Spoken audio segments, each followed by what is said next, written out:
Hey everyone, welcome to the current affair series of decode EPSC with me. तो आज हम लोग 30 मई का डेली एनालिसिस करेंगे द हिंदू का और द इंडियन एक्सप्रेस का। ठीक है, ये 6 टॉपिक इंपॉर्टेंट है from the UPSC point of view. पहला हो गया 90% of the Indian babies are born in hospital according to National Family Health Survey number 6। India और यूएस के बीच में रिलेशन। सुप्रीम कोर्ट ने एक गाइडलाइन इशू किया है कि प्रोटेक्ट करो ह्यूमन ट्रैफिकिंग को। ठीक है, अंडर द सर्चियोरारी के अंतर्गत सुप्रीम कोर्ट ने गवर्नमेंट को ये रिट इशू किया है। ठीक है, म्यांमार और इंडिया का relation. Who gets the benefit and who should not, schedule tribe से related. Why the inflation rate is not same as the affordability. ठीक है, और इससे रिलेटेड आपको मेंस का क्वेश्चन है, लेकिन मेन का क्वेश्चन होगा हम लोगों ने जो कल किया था उसका आज सॉल्यूशन देखेंगे। ठीक है, मॉडल आंसर देखेंगे और आज का नया क्वेश्चन हम लोग डिस्कस करेंगे, मतलब कि एक नया क्वेश्चन दिया जाएगा। तो एक पॉजिटिव नोट के साथ आज का क्लास हम लोग अपना चालू करते हैं। काक चेष्टा बको ध्यानम श्वास निद्रा तथैव च अल्पहारी गृह त्यागी विद्यार्थी पंच लक्षणम। इसका मतलब ये होता है कि a good student should possess 5 quality. एक अच्छे विद्यार्थी के पास 5 लक्षण होना चाहिए। क्या होना चाहिए? काक चेष्टा, मतलब कि एफर्ट आपको ऐसे लगाना चाहिए एक कौवे की तरह। ठीक है, क्रो की तरह। बको ध्यानम, कंसंट्रेशन होना चाहिए आपको क्रेन की तरह। ठीक है, श्वास निद्रा और स्लीप होना चाहिए एक डॉग की तरह। ठीक है, अल्पहारी कि आपको भोजन एक मतलब कि एक लिमिटेड अमाउंट में होना चाहिए, मॉडरेशन होना चाहिए फूड में। ठीक है, और गृह त्यागी होना चाहिए, डेडिकेशन होना चाहिए अपने स्टडी के प्रति और डिस्ट्रैक्शन से हट के रहना चाहिए। ठीक है, तो इस पॉजिटिव नोट के साथ हम लोग आगे बढ़ते हैं। ठीक है, तो ये जो हमारा क्वेश्चन था एमसीक्यू 29 मई का जो करेंट अफेयर था उसके बेस पे 4 ये हो गया और 2 यहाँ पे हो गया 6। ठीक है, तो इससे आप लोग अपना आंसर मिला लीजिएगा और आज का जो क्वेश्चन होगा एमसीक्यू का वो टॉपिक के लास्ट में होगा। ठीक है, पहला टॉपिक है 90% of the Indian babies are born in hospital. तो देखिए, National Family Health Survey number 5 पहले था, अभी आया है 6। ठीक है, तो उसमें ये हमें देखने को मिला है कि मैटरनल और चाइल्ड हेल्थ क्या हुआ है, इंक्रीज हुआ है। ठीक है, चाइल्ड हेल्थ बेटर परफॉर्म कर रहा है। जैसे क्या था कि इंस्टीट्यूशनल डिलीवरी, जो प्रेगनेंसी के टाइम में बच्चों का डिलीवरी होता है मदर के थ्रू, ठीक है, वो पहले 88.6% था इंस्टीट्यूशनल डिलीवरी, जो कि इंक्रीज होकर 90.6 हो गया। ठीक है, 2% का यहाँ पे जंप मिला है। इसका मतलब ये हमें दिखाता है कि हमारा हेल्थ केयर सिस्टम बहुत अच्छा परफॉर्म कर रहा है। ठीक है, स्टंटिंग भी मतलब कि बेहतर हुआ है, वेस्टिंग भी बेहतर हुआ है। ठीक है, और अंडर वेट भी बेहतर हुआ है। ये किस लिए हो पाया है? ये पोषण अभियान अच्छे से इंप्लीमेंट हो रहा है स्कीम, इसलिए हो पाया है। ठीक है, इम्यूनाइजेशन प्रोग्राम भी अच्छा हो रहा है, it is under the universal immunisation programme के कारण बेटर मैटरनल हेल्थ केयर हो पा रहा है। ठीक है, क्योंकि क्या हो रहा है कि अगर ये मान लीजिए कि बेटर मैटरनल हेल्थ केयर होगा, जो कि प्रेगनेंसी के टाइम में फोलिक एसिड का कमी हो जाता है, ठीक है, आयरन की कमी हो जाती है, तो यह हेल्प करेगा reduce the maternal mortality and anaemia. ठीक है, क्योंकि एनीमिया होने की ज़्यादातर वहाँ पे मतलब कि रिस्क रहता है। ठीक है, decline in the childhood disease concern, लेकिन ये 5 चीजें अच्छा परफॉर्म कर रही है, लेकिन एक जगह हमें कंसर्न हो रहा है, मतलब कि ये थोड़ा अच्छा परफॉर्म नहीं हो रहा है। क्यों? क्योंकि सिजेरियन डिलीवरी होता है वो इंक्रीज किया है। पहले 21.5% था, जो कि अब इंक्रीज करके कितना हो गया 27.2%। और उसमें से भी एक यहाँ पे देखने योग्य बात है कि 40% ये आपको अर्बन एरिया में मिलेगा and 60% in the rural areas. मतलब कि अभी भी क्या है, यहाँ पे अर्बन और रूरल के बीच में गैप है। अर्बन और रूरल के बीच में क्या है, गैप है। क्यों? क्योंकि इतना अच्छा health care system rural area में नहीं है। अभी भी हॉस्पिटल अच्छे नहीं है रूरल एरिया में, वहाँ पे डॉक्टरों की कमी है। ठीक है, इंफ्रास्ट्रक्चर वहाँ पे नहीं है, मेडिकल इंस्ट्रूमेंट वहाँ पर नहीं है। ठीक है, according to World Health Organization ये जो सीजेरियन डिलीवरी होना चाहिए वो 10 to 15% होना चाहिए, लेकिन हमारे पास कितना है 27.2%। ये एक अलार्मिंग सिचुएशन है। ठीक है, हेल्थ इंश्योरेंस कवरेज अच्छा है, ये भी इंक्रीज हुआ है। जैसे एक टॉपिक इसी से रिलेटेड हम लोगों ने पिछले क्लास में पढ़ा था, आउट ऑफ पॉकेट एक्सपेंडिचर।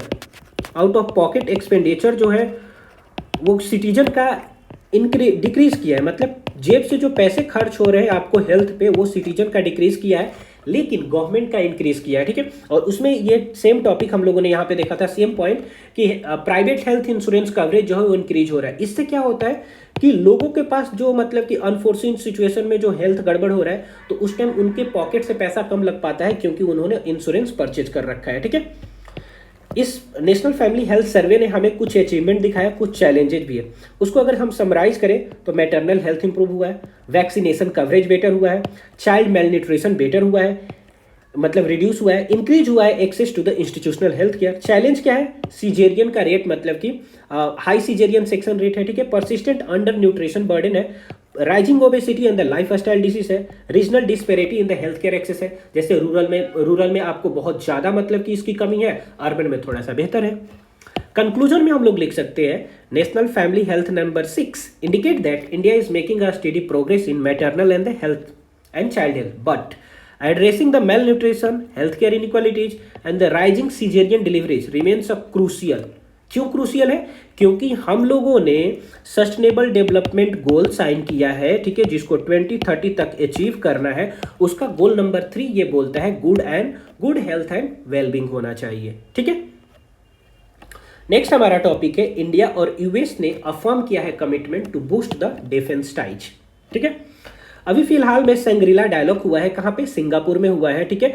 तो वहाँ पे कनाडा से, सिचिल से, नाटो से और इंडिया से रिप्रेजेंटेटिव थे। वो बात कर रहे थे कि कैसे स्ट्रेंथन किया जाए defence and the maritime cooperation को, ठीक है। शंग्रीला डायलॉग को हम लोग एशियन सिक्योरिटी समिट भी बोलते हैं, ठीक है। एशियन सिक्योरिटी समिट भी इसको बोला जाता है, ये ध्यान में रखिएगा। इसका आउटकम क्या निकला इस मीटिंग का? तो आउटकम यह निकला कि कैसे स्ट्रेंथन किया जाए डिफेंस कॉपरेशन को, मिलिट्री टू मिलिट्री इंगेजमेंट किया जाए, एक्सरसाइज किया जाए, मिलिट्री एक्सरसाइज किया जाए, ठीक है। इन्हांस किया जाए मैरीटाइम सिक्योरिटी को, इंडो पैसिफिक रीजन को ओपन और फ्री बनाया जाए, improvement of the cooperation in the monitoring of sea lanes and the maritime threat, जो अनक्लॉज है United Nation convention on the laws of sea, ठीक है, अनक्लॉज, इसको अच्छे तरीके से इंप्लीमेंट किया जाए, बाउंड्री सेटअप किया जाए, थ्रेट को कम किया जाए, जो पायरेट अटैक होता है उसको हटाया जाए, एड्रेस किया जाए इमर्जिंग सिक्योरिटी चैलेंज को, जैसे साइबर सिक्योरिटी हो गया, क्रिटिकल टेक्नोलॉजी हो गया, क्रिटिकल इंफ्रास्ट्रक्चर को बचाया जाए, ठीक है। रीजनल सिक्योरिटी थ्रेट को हटाया जाए। ये रीजनल सिक्योरिटी थ्रेट कैसे हटेगा? तो जो भी रीजनल हमारे पास ऑर्गेनाइजेशन है, ठीक है, जैसे एससीओ हो गया, क्वाड हो गया, संघाई कोऑपरेटिव ऑर्गेनाइजेशन हो गया, एशियान हो गया, ठीक है। तो इन सब पे क्या करना होगा? अपनी बातों को रखना होगा और सारे कंट्री को मिलके उसका सॉल्यूशन ढूंढना होगा, ठीक है। प्रमोट होना, यहाँ पे प्रमोट करने की बात की गई, इंडो पैसिफिक का जो रीजन है उसको स्टेबल किया जाए, ठीक है। अदर इंपॉर्टेंट मीटिंग सारे कंट्री के साथ अलग अलग हुआ, सिचिल्स के साथ इंडिया का हुआ, क्योंकि चूंकि इंडिया इंडियन ओशियन में मतलब लाई करता है, तो इसलिए इंडियन ओशियन के कोलैबोरेशन को स्ट्रेंथन करने के पॉइंट से इंडिया और सिचिल्स का रिलेशन इंपॉर्टेंट हो जाता है। इंडिया और कनाडा ने भी बात किया डिफेंस में कॉपरेट करने के लिए और टेक्नोलॉजी डोमेन में एक्सचेंज करने के लिए। इंडिया और नाटो का है, exchange the view on the global security challenge and discuss the emerging technology and the defence industrial cooperation, ठीक है। ओवरऑल अगर बात किया जाए तो कोई भी दो देश का रिलेशन होगा, उसमें क्या बात किया जाएगा? आज के सिचुएशन से देखते हुए टेक्नोलॉजी को कैसे हम एक्सचेंज करें, ठीक है। और दूसरा हो जाएगा कि मैरीटाइम सिक्योरिटी को हम लोग स्ट्रेंथन करें, ठीक है। क्रिटिकल इंफ्रास्ट्रक्चर में बात करें, ठीक है। ये इसी में हम लोग ले लेंगे कि साइबर सिक्योरिटी को स्ट्रेंथन करें। चूंकि हम लोग एग्रीकल्चर में बेस्ड कंट्री हैं, तो एग्रीकल्चर पे भी थोड़ा सा ध्यान देंगे, जो कि मतलब कि ऑस्ट्रेलिया का मैकेनाइज्ड है, तो वहां से हम सीख सकते हैं, ठीक है। तो 3-4 पॉइंट जो है वो हर एक रिलेशन में आपको रिपीटेड मिलेंगे, ठीक है। Why is the Indo Pacific region important for India? India और मतलब इंडो पैसिफिक वाला जो रीजन है वो इंडिया के लिए इंपॉर्टेंट क्यों है? ये इसलिए इंपॉर्टेंट है क्योंकि वर्ल्ड का ग्लोबल ट्रेड जो है वो most of the global trade उसी रूट से पास होता है, ठीक है। वहां पे एक इंपॉर्टेंट चौक पॉइंट है, that is the Malacca strait, ठीक है। Growing the Jio political competition, क्योंकि वही उसी रीजन में आपको साउथ चाइना सी भी मिलेगा, ठीक है, जिसमें क्या होता है? चाइना का डोमिनेशन होता है। इस चाइना के डोमिनेशन को काउंटर करने के लिए इंडो पैसिफिक रीजन को स्ट्रेंथन करना होगा और उसके लिए हमें अपने रीजनल प्लेटफॉर्म पे ये सारी बातें करनी होगी, being it Shangri-La, okay, Quad, SAARC, ASEAN.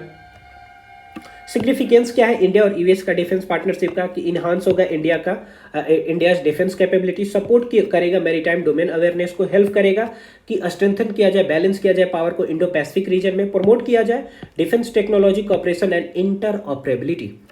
ये आपको जीएस पेपर 2 और जीएस पेपर 3 में इंपॉर्टेंट हो जाता है। कीवर्ड है इसके लिए Indo Pacific, maritime security, defence diplomacy, strategic partnership, rule based order, military to military cooperation and maritime domain awareness.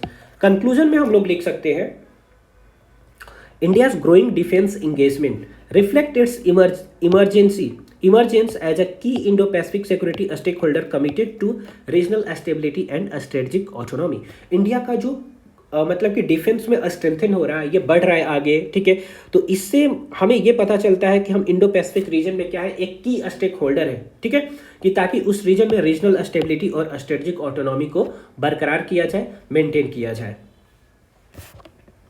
Next topic is supreme court ने एक गाइडलाइन इशू किया है, ठीक है, किसको, गवर्नमेंट को, ठीक है। अंडर द आर्टिकल 32 के अंतर्गत सुप्रीम कोर्ट 5 रिट इशू कर सकता है, ठीक है। उसमें से एक होता है सर्सियोरारी। सर्सियोरारी के थ्रू सेंट्रल गवर्नमेंट को सुप्रीम कोर्ट ने बोला कि ये जो human trafficking for the commercial sexual exploitation के लिए हो रहा है, इसको बंद करवाओ, ठीक है। इस पे मतलब अच्छे तरीके से निगरानी रखो, सर्विलेंस रखो और उसको एकदम हटाना चाहिए, ये ट्रैफिकिंग रुकना चाहिए। What did the supreme court से, सुप्रीम कोर्ट ने क्या बोला, तो 2 जजेस का बेंच था, एक थे justice JB Pardiwala and second one थे जस्टिस आर माधवन जी। उन्होंने बोला कि विक्टिम सेंट्रिक अप्रोच होना चाहिए। तो इस टर्म को पढ़ते ही आप लोगों को ध्यान में आ जाना चाहिए कि कुछ टाइम पहले हम लोगों ने अभी जस्ट 2-4 दिन पहले एक न्यूज़ डिस्कस किया जिसमें ये बात हो रही थी कि सुप्रीम कोर्ट ने ये भी बोला है कि एक्यूज्ड सेंट्रिक जजमेंट जो है उससे हटा के क्या करना चाहिए, विक्टिम सेंट्रिक जजमेंट होना चाहिए, ठीक है। और सेम बात यहां पर भी आ गई कि उन्होंने बोला कि विक्टिम सेंट्रिक अप्रोच होना चाहिए, मतलब कि सर्वाइवर को डिग्निटी और रिस्पेक्ट के साथ मतलब कि उसको ट्रीट करो, क्योंकि आर्टिकल नंबर 21 हमें मतलब उनको ये राइट देता है। Avoid the revictimization during the investigation and rehabilitation. उनको जब पूछताछ कर रहे हो, ठीक है, तो उस टाइम या रिहैबिलिटेशन के टाइम उनको फिर से विक्टिमाइजेशन ना करो, ठीक है। ये नहीं कि वो 1000 किलोमीटर दूर है, उनको डेली तुम्हें मतलब कि कोर्ट का चक्कर करवाना पड़ रहा है, ठीक है, उनसे ज़्यादा पैसे खर्च करवाया जा रहा है, तो ये सारी चीज़ें नहीं होनी चाहिए। यूनिफॉर्म प्रोटोकॉल होना चाहिए, protection protocol. Establish a standardised victim protection framework across India, ensure the safety, counselling and the health care and legal aid. Rehabilitation and re integration को स्ट्रेंथन करो। फोकस होना चाहिए कि जो भी मतलब रिहैबिलिटेशन में डाला गया उनको उनके एजुकेशन पे मतलब बात की जाए, मतलब स्ट्रेंथन किया जाए, स्किल डेवलपमेंट किया जाए, उनमें लाइवलीहुड सपोर्ट दिया जाए, सोशल इंटीग्रेशन हो। ये नहीं कि अगर जेल से जब छूट के आए तो उनका बॉयकॉट हो, बल्कि उनका क्या होना चाहिए, सोशल इंटीग्रेशन होना चाहिए, ठीक है, क्योंकि वो भी मतलब कि समाज में फिर से आके अपनी ज़िंदगी को अच्छे तरीके से जी पाए और समाज को आगे ले जाने में मदद करे। कोऑर्डिनेशन अमॉन्ग द एजेंसी, जो भी डिफरेंट एजेंसी है, ठीक है, being it police, being it judiciary, ठीक है, बिंग इट लेजिस्लेचर, सबको क्या करना चाहिए, इंटरऑपरेबल तरीके से काम करना चाहिए, ठीक है। कॉन्स्टिट्यूशनल प्रोविजन है, आर्टिकल नंबर 23 प्रोहिबिट करते हैं ह्यूमन ट्रैफिकिंग को और 21 तो करता है क्या, right to life and dignity को, ठीक है। तो इसको भी मतलब कि हमें सुनिश्चित करना चाहिए। रिलीवेंट लॉज जो है इससे related immoral traffic prevention act of 1956 है। ये क्या करता है, main law to combat the trafficking for commercial sexual exploitation. Sexual exploitation में ट्रैफिकिंग को रोकने के लिए हमारे पास एक एक्ट है, दैट इज ITPA, ठीक है। तो ये इंपॉर्टेंट हो जाता है प्रीलिम पॉइंट ऑफ व्यू से, तो इसको ध्यान में रखिएगा।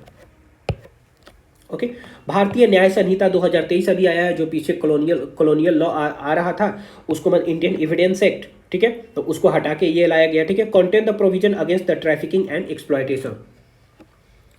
Protection of the children, POCSO हमारे पास है कि चिल्ड्रन के अगेंस्ट में जो कोई सेक्सुअल ऑफेंस हो रहा है, सेक्सुअल एब्यूज हो रहा है, उसको बचाने के लिए पॉक्सो है हमारे पास। जुवेनाइल जस्टिस ऑफ 2015 है, ये rehabilitation and the care of vulnerable children के लिए है।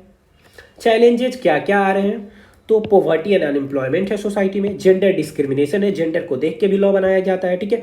वीक रिहैबिलिटेशन मैकेनिज्म है, क्रॉस बॉर्डर ट्रैफिकिंग नेटवर्क है, जैसे मतलब कि आपको म्यांमार और यहाँ पे मिलता है आपको नॉर्थ ईस्टर्न स्टेट में, ये जैसे आपका मिजोरम हो गया, अरुणाचल प्रदेश हो गया। लो कन्विक्शन रेट है।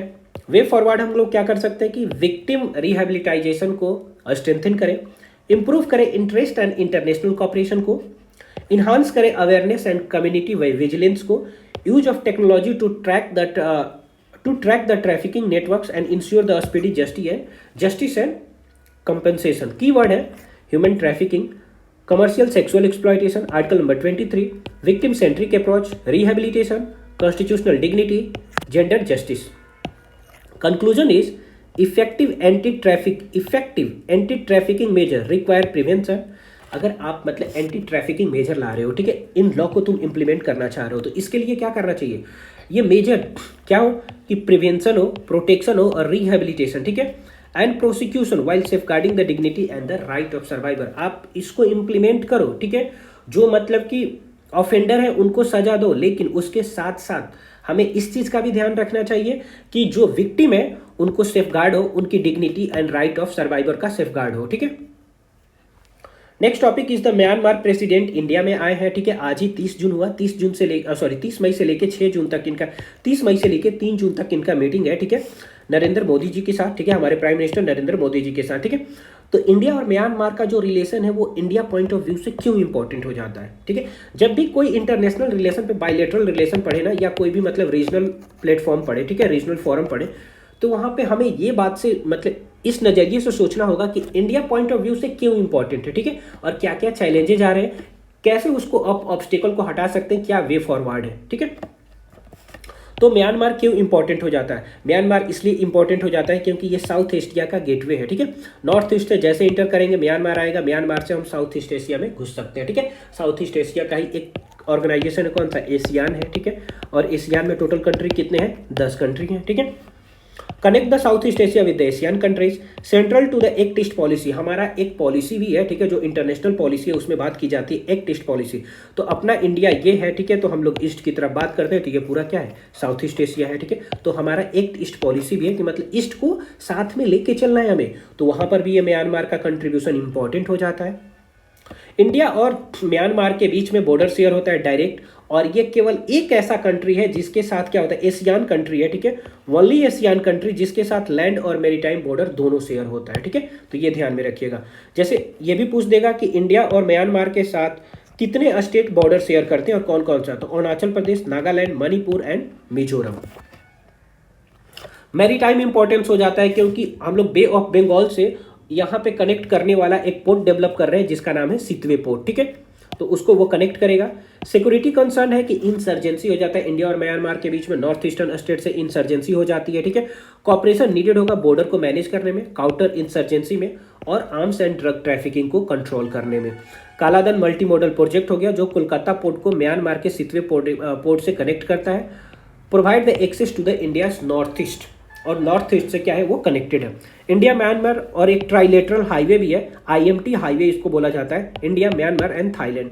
ये क्या करता है, कनेक्ट करता है इंडिया को with the South East Asia through the Myanmar, ठीक है, और ये की पिलर है एक्ट ईस्ट पॉलिसी का।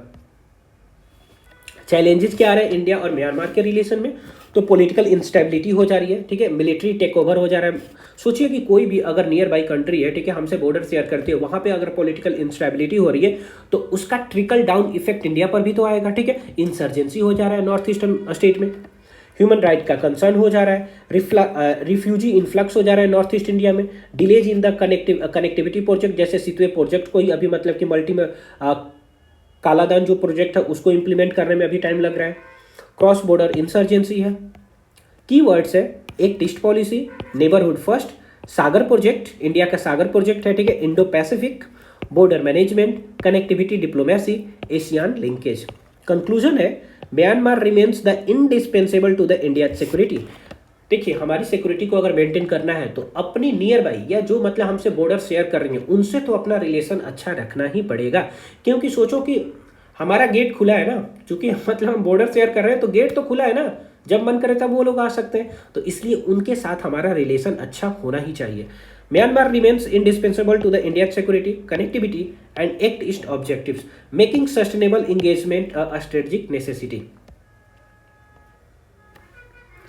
Next question is who gets ST benefit and who should not, debate continues, ठीक है। अभी यहाँ पे डिबेट चल रहा है कि शेड्यूल ट्राइब्स के जो पीपल होते हैं, ठीक है, मतलब कि शेड्यूल ट्राइब्स होते हैं वो कन्वर्ट हो जाते हैं, कभी इस्लाम में कन्वर्ट हो जाते हैं, कभी क्रिश्चियन में कन्वर्ट हो जाते हैं, ठीक है। तो उनमें क्या होता है कि अब यहाँ पे क्वेश्चन रेज होता है कि जो एसटी हैं, ठीक है, वो अगर इस्लाम में कन्वर्ट हो गए, ठीक है, क्रिश्चियन में कन्वर्ट हो गए, ठीक है, मतलब माइनॉरिटी में कन्वर्ट हो गए, ठीक है, तो क्या इनको जो पहले यहाँ पे बेनिफिट मिल रहा था being socially backward as a schedule tribes, तो क्या ये वाला बेनिफिट मिलना चाहिए, या मतलब कि जो मुस्लिम्स माइनॉरिटी हो गए या क्रिश्चियन माइनॉरिटी हो गए ये वाला बेनिफिट मिलना चाहिए, ठीक है। इसी पे मतलब यहाँ पे क्या है डिबेट हो रहा है। तो कई लोगों का कहना है, एक व्यू है, दूसरा व्यू है, ठीक है। पहला व्यू ये बोलता है कि remove the ST status after the conversion. Conversion होने के बाद मान लीजिए मुस्लिम में कन्वर्ट हो गए या क्रिश्चियन में कन्वर्ट हो गए, तो जो उनको एसटी का जो मतलब बेनिफिट मिल रहा था वो बेनिफिट नहीं मिलना चाहिए। क्यों नहीं मिलना चाहिए? क्योंकि कन्वर्जन में lead to the lost of traditional tribal custom and identity. क्योंकि भाई अगर वो ट्राइबल से कन्वर्ट होकर अगर किसी दूसरे माइनॉरिटी में कन्वर्ट हो जा रहे हैं तो वो तो अपने कल्चर को पहले ही छोड़ दिए ना, तो उनके कस्टम और आइडेंटिटी के बेसिस पे तो उनको बेनिफिट मिल रहा था, तो इसलिए नहीं मिलना चाहिए, पहला रीजन। दूसरा, converted tribal already receive the benefit available to the religious minority. वो ट्राइबल थे, ट्राइबल से माइनॉरिटी में कन्वर्ट हो गए तो माइनॉरिटी को तो बेनिफिट मिल ही रहा है ना, तो अब तो माइनॉरिटी वाला बेनिफिट उनको एंजॉय करना चाहिए। Reservation benefit should reach the traditional tribal communities. और जो रिजर्वेशन बेनिफिट होना चाहिए वो किसको मिलना चाहिए? जो ट्रेडिशनल तरीके से ट्राइबल कम्युनिटी को या ट्राइबल ट्रेडिशन को फॉलो कर रहे हैं उन्हीं को केवल मिलना चाहिए। ये पहला व्यू ऑफ पॉइंट है, ठीक है, जो कि इस आर्टिकल में दिया हुआ। दूसरा है कि एसटी स्टेटस भी मतलब कि मेंटेन रखना चाहिए। वो अगर मान लीजिए माइनॉरिटी में कन्वर्ट हो रहे हैं, होने दीजिए, कोई बात नहीं, उनके एसटी स्टेटस मतलब कि जो बिंग एसटी जो बेनिफिट उनको दिया जा रहा था वो भी उनके साथ रहना चाहिए। क्या आर्गुमेंट है? Tribal identity is based on ethnicity, culture and geography and ancestry not religion. ये कहा मतलब कि पहला पॉइंट ये बोल रहा है कि ट्राइबल की जो आइडेंटिटी है उनके एथनिसिटी पे बेस्ड है, उनके कल्चर पे बेस्ड है, उनके जियोग्राफी पे बेस्ड है, ठीक है, उनके एंसेस्टर पे बेस्ड है, रिलीजन पे वो बेस्ड तो नहीं है। Conversion does not change the tribal origin. अब कोई कन्वर्ट हो गया, मुस्लिम में कन्वर्ट हो गया, क्रिश्चियन में कन्वर्ट हो गया, लेकिन उनके ट्राइबल को मतलब ऐसा थोड़ी है कि ट्राइबल ओरिजिन से वो नहीं है, ट्राइबल ओरिजिन को थोड़ी कन्वर्ट कर रहा है, ठीक है, तो उनको एससी स्टेटस भी मिलना चाहिए, मतलब उसका भी बेनिफिट मिलना चाहिए। Third point is social economic disadvantage often continue after conversion. भाई साहब वो कन्वर्ट हो गया ना, लेकिन रातों रात ऐसा हो जाएगा क्या कि कोई एससी था वो माइनॉरिटी में कन्वर्ट हो गए तो यहाँ पे वो सोशली या इकोनॉमिकली बैकवर्ड थे, तो यहाँ पे मतलब सोशली और इकोनॉमिकली स्ट्रांग हो जाएंगे रातों रात? ऐसा तो नहीं होगा, ठीक है। तो इसलिए बोला गया कि ये कंटिन्यू रहता है डिसएडवांटेज को, ठीक है, सोशली और इकोनॉमिकली अभी बैकवर्ड रहते हैं, तो उनके अगर वो मान लो कि रिलीजियसली कन्वर्ट हो रहे हैं माइनॉरिटी में तो ये एडवांटेज उनको दिया जाना चाहिए, ठीक है। तो ये दोनों व्यू पॉइंट है। Why is the issue legally complex? ये इशू जो है वो लीगली कम्प्लेक्स क्यों है? ये लीगली कम्प्लेक्स इसलिए है क्योंकि इससे रिलेटेड हमारे पास एक ऑर्डर है, constitution schedule tribes order of 1950। उसमें ये बोला गया है, सॉरी डज नॉट एक्सप्लिसिटली, ये मेंशन नहीं किया। ये भी बहुत ज़्यादा इंपॉर्टेंट हो जाता है आपको प्रीलिम पॉइंट ऑफ व्यू से, जैसे अभी क्वेश्चन मतलब 2026 में जैसे फॉर्म हुआ कि ये जो ऑर्डर है ये एक्सप्लिसिटली ये नहीं बताता है कि कोई भी एसटी अगर वो रिलीजन बेस्ड पे किसी दूसरे में कन्वर्ट हो जा रहे हैं तो court have generally examined case unlike the constitution does not include 12 SC status, ठीक है। मतलब कि वो रिलीजन बेस पे अगर कन्वर्ट हो जा रहे हैं दूसरे में, ठीक है, तो कोर्ट ने ये बताया कि उनको जो एसटी स्टेटस जो मिलता है, ठीक है, वो नहीं हटेगा, नहीं हटना चाहिए, एक्सप्लिसिटली मेंशन नहीं है, मतलब इसके बारे में कुछ मेंशन नहीं है इस ऑर्डर के अंतर्गत, ठीक है। और अभी जो मतलब डिबेट उठ रहा है, ठीक है, कि उनको मतलब कि एसटी से अगर मतलब कि माइनॉरिटी में कन्वर्ट हो रहा है तो हट जाना चाहिए उस राय, मतलब जो भी उनको बेनिफिट मिल रहा है। तो यहाँ पे देख रहे हैं कि दो आपस में ही कन्फ्लिक्ट कर रहा है। एक जो गवर्नमेंट का ही ऑर्डर है वो बोल रहा है कि मतलब कंटिन्यू होना चाहिए, ठीक है, एक आप बोल रहे हो कि नहीं होना चाहिए। तो इस तरह क्या हो रहा है कि कम्प्लेक्स एक क्रिएट हो रहा है। तो इसलिए कोर्ट क्या करती है, जब भी ऐसा केस हो तो उसको इंडिविजुअल बेसिस पे टैकल करती है, ठीक है। No definitive Supreme Court ruling has completely settled the issue. अभी तक कोई भी सुप्रीम कोर्ट का ऐसा मतलब कि रूलिंग नहीं आया है जो इस डिस्प्यूट को सेटल करे। क्या क्राइटेरिया है शेड्यूल ट्राइब को आइडेंटिफाई करने के लिए? तो लोकुर कमेटी ने, याद रखिएगा इस कमेटी का नाम लोकुर कमेटी, लोकुर कमेटी ने बोला है कि जो भी शेड्यूल ट्राइब से होंगे वो प्रिमिटिव ट्रेड को फॉलो कर रहे होंगे, डिस्टिंक्ट कल्चर उनका होगा, जियोग्राफिकल आइसोलेशन में रह रहे होंगे, साइनेस ऑफ कॉन्टैक्ट है वो मतलब इंटीग्रेट नहीं हो रहे हैं मॉडर्न मतलब कि वो मेन स्ट्रीम से, social and the economical backwardness है, ठीक है। These are the administrative criteria, ध्यान में रखिएगा ये एडमिनिस्ट्रेटिव क्राइटेरिया है, ये कॉन्स्टिट्यूशनल प्रोविजन नहीं है। कीवर्ड्स है schedule tribes, article number 342, article number 342 के अंतर्गत ही, इसमें नहीं दिया हुआ, ओके ठीक है, ये ध्यान में रखिएगा। आर्टिकल नंबर 342 के अंतर्गत ही पार्लियामेंट के पास पावर है, मतलब इसके अंतर्गत प्रेसिडेंट के पास पावर है, ठीक है, कि जो मतलब कि कम्युनिटी होती है उसको शेड्यूल ट्राइब्स के लिस्ट में इंक्लूड करना या एक्सक्लूड करना, ठीक है। इंक्लूजन और एक्सक्लूजन आर्टिकल नंबर 342 के अंतर्गत होता है, ठीक है। Tribal identity, religious conversion, affirmative action, social justice, constitutional protection. Conclusion में डाल सकते हैं, the core issue is whether tribal status flows from religion और from socio culture and the ethnic identity. Core issue ये है कि क्या ट्राइबल स्टेटस जो है वो रिलीजन है या सोशियो कल्चर बेसिस पे है, ठीक है। Any policy decision must balance the constitutional equality. कोई भी आप पॉलिसी लेके आ रहे हैं गवर्नमेंट, उसके साथ मतलब ये सुनिश्चित करना चाहिए कि वो कॉन्स्टिट्यूशनल इक्वलिटी को मेंटेन करे, ट्राइबल राइट को भी मेंटेन करे, उसके साथ साथ सोशल जस्टिस भी उन लोगों के साथ हो, ये सुनिश्चित करे। Next topic is why inflation is not the same as affordability. जो इन्फ्लेशन होता है वो अफोर्डेबिलिटी के बराबर क्यों नहीं होता। इन्फ्लेशन, मान लीजिए कि अगर इन्फ्लेशन बढ़ रहा है, ठीक है, अगर घट रहा है तो अफोर्डेबिलिटी भी तो हमारे पास होना चाहिए ना। मतलब ये दोनों एक साथ क्यों नहीं चलता, दोनों पैरेलल क्यों नहीं चलता, ठीक है। कभी कभी एंटी पैरेलल क्यों चलने लगता है, यही यहाँ पे डिबेट हो रहा है, ठीक है। मतलब इन्फ्लेशन का मतलब अफोर्डेबिलिटी क्यों नहीं है, इन्फ्लेशन घट रहा है तो अफोर्डेबल चीजें क्यों नहीं हो पा रही हैं, यही डिबेट है, ठीक है। तो यहाँ पे इकोनॉमिकल पॉइंट हमें समझना होगा कि इन्फ्लेशन होता क्या है। मान लीजिए कि किसी भी प्रोडक्ट का प्राइस है 6 रुपया, ठीक है, 6 रुपया सॉरी 100 रुपया, 6% इन्फ्लेशन आने के कारण उसका प्राइस कितना हो जा रहा है, 106 रुपया, ठीक है। आरबीआई का इन्फ्लेशन टारगेट है कि वो मतलब कि इन्फ्लेशन को मेंटेन करके रखे 4%, ठीक है, मतलब 4% प्लस माइनस 2%, मतलब कि तो कितना होगा, 4 + 2 6 हो जाएगा, 4 - 2 2 हो जाएगा। मतलब इन्फ्लेशन होगा तो क्या होगा, 100 रुपये का चीज़ है, 6% इन्फ्लेशन हुआ तो 106 रुपये हो गए, ठीक है। यहाँ पे तो हम लोगों ने देख लिया इन्फ्लेशन क्या होता है। अब अफोर्डेबिलिटी देख लेते हैं, फिर दोनों को कोरिलेट कर देंगे। अफोर्डेबिलिटी का मतलब होता है कि आपकी सैलरी का ग्रोथ हुआ कि नहीं, तभी तो आप चीज़ें अफोर्ड कर पाओगे, चीज़ें खरीद पाओगे। क्या परचेजिंग पावर आपकी बढ़ी कि नहीं, मतलब पॉकेट में जो पैसा है वो बढ़ा कि नहीं। क्या कॉस्ट ऑफ लिविंग आपकी मतलब इंक्रीज हुई कि नहीं। Then the inflation number alone, ठीक है, मतलब कि ये अकेले कॉन्सेप्ट है, ये अकेले कॉन्सेप्ट है, दोनों सेपरेट कॉन्सेप्ट है, ठीक है। अब देखिए दोनों को हम लोग मिला रहे हैं। Why inflation falling does not mean the price falling. अगर मान लीजिए कि इन्फ्लेशन गिर रहा है, ठीक है, तो इसका मतलब ये क्यों नहीं है कि, जस्ट अ सेकेंड,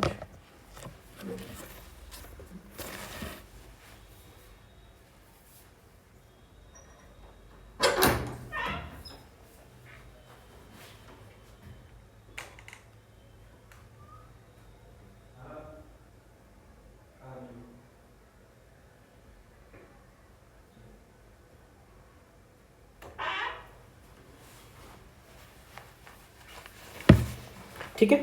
तो देखिए इन्फ्लेशन अगर घट रहा है, इसका मतलब ये है कि price are rising more slowly, बढ़ रहा है लेकिन कम, मतलब कि इंक्रीज हो रहा है, ठीक है।